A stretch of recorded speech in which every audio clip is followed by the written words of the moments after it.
ኢየሱስ እጅግ ምስጢራዊ ማንነት አለው።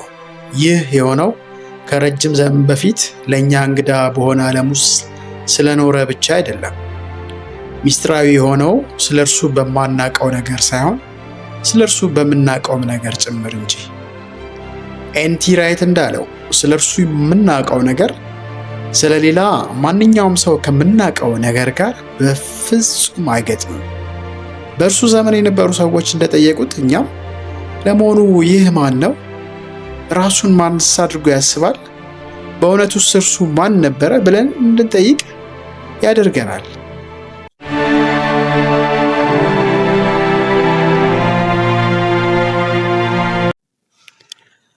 ገና በልጅነቱ ስለ መለኮት ከሃይማኖት ምሁራን ጋር ውይይት ሲከፍት ሰዎች ይደነቁ እንደነበረና ወላጆቹም እጅግ ይገረሙ እንደነበረ ሉቃስ ጽፏል።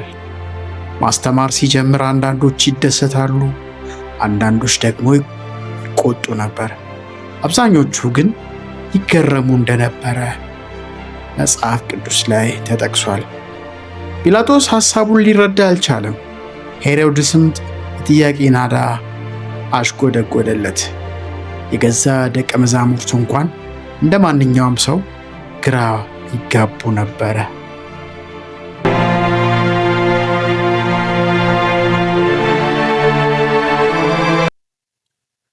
ያዳምጡት የነበሩ ሰዎች ማንም እንደዚህ ሲናገር ሰምተን አናውቅ ይሉ ነበር። ይህን ሲሉ ስለ ድምፁ ጥራት ወይም ስለ ንግግር ችሎታው ብቻ ማለታቸው አልነበረም። ኢየሱስ የዚያን ጊዜ ሰዎችን ሁሉ ግራ አጋብቷል። ዛሬም ብዙዎቹን ግራ እያጋባ ይገኛል። እርሱ በታሪክ ላይ ያለው ተጽዕኖ እንቆቅልሽም ነው። አጭር ሕይወቱን ስንመለከት ያንኑ እንቆቅልሹን እንመለከታለን። እንቆቅልሹም ዝም ብሎ ትርጉም የለሽ እንቆቅልሽ አይደለም። የእርሱን ሕይወት በትክክል መረዳት ልክ ከህልም እንደ መባነን ነው። በሆነ መንገድ የውስጥ መልስ ሲገኝ ያንኑ መልስ ቀድሞውኑ እንደሚያውቁት የሚመስል አይነት ስሜት እንደ ማግኘት።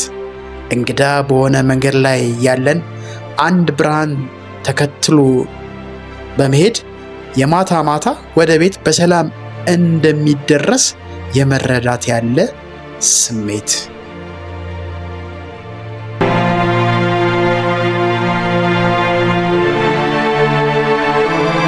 ኢየሱስን በአንድ ነገር ላይ ብቻ ረግጦ መያዝ ይከብዳል። ነገሥታት ስሙን በመጥራት ስልጣናቸውን ለማጽናት ሞክረዋል። አንዳንዶች ደግሞ በስሙ ባርነትን ሊያስፋፉ ከጅለዋል። እንደ ዊሊያም ዊል በርፎርስ ያሉ ሰዎች ደግሞ በስሙ የነፃነትን ጥሪ አውጀዋል።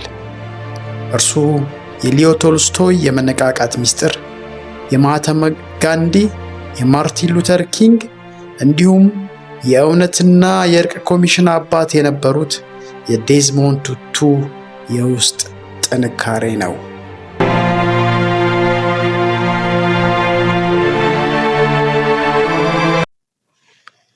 የኢየሱስ ነን የሚሉ ቡድኖች ደግሞ በዓለም ላይ ተቆጥረው አያልቁም። አይሁድ ለኢየሱስ፣ ሙስሊሞች ለኢየሱስ፣ ካውቦዎች ለኢየሱስ፣ ታጋዮች ለኢየሱስ እንዲሁም እምነት የለሾች ለኢየሱስ የሚሉ ሁሉ አሉ።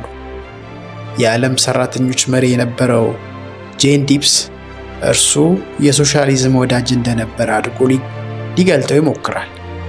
ሄንሪ ፎርድ ደግሞ የእርሱ ካፒታሊዝም የክርስትና ሐሳቤ እንደሆነ ሊያብራራም ይዳደዋል። ኳይኳሮች በእርሱ ውስጥ የሰላም ጥሪን ሲያስተውሉና ሲመለከቱ፣ ቆስጦንጢኖስ ደግሞ በመስቀሉ አማካይነት በጦር ሜዳ ድል እንደሚያገኝ ያምናል።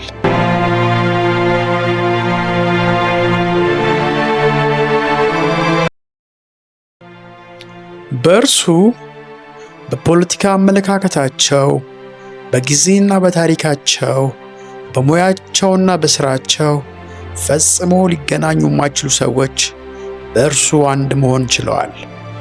ጄሲ ጃክሰን እና ጄሪ ፌልዌል፣ ጄሚ ዌሌስ እና ጄሚ ዶብሰን፣ አኒ ላሞት እና ቶማስ ቤንካይድ፣ ቢሊ ግራም እና ቢሊ ሴንዴ፣ ቢል ክሊንተን እና ቢል ሼክስፒር፣ ጋሊሊዮ እና አይዛክ ኒውተን፣ ሲኤስ ሉዊስ እና ቶልኪን፣ ጆርጅ ዋሽንግተን እና ዴንዘል ዋሽንግተን፣ ሶጆርነር ትሩዘን እና ሮበርት ኤሊ፣ ቆስጦንጢኖስ እና ሻርሜሌን፣ እነኚህ ሁሉ በፍጹም ሊገናኙ በፍጹም ሊጣመሩ የማይችሉ ነበሩ።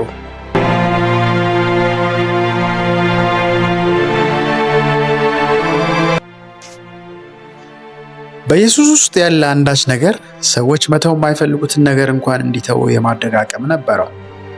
የአሲዛው ፍራንሲስ ሀብትና ንብረቱን ይተዋል። አውጉስጢኖስ ቅምጦቹን ይተዋል። ጆኒ ኒውተን የባሪያ ንግዱን እርግፍ አድርጎ ይተዋል። አባት ዳሚያን ደግሞ ጤናቸውን ይተዋሉ።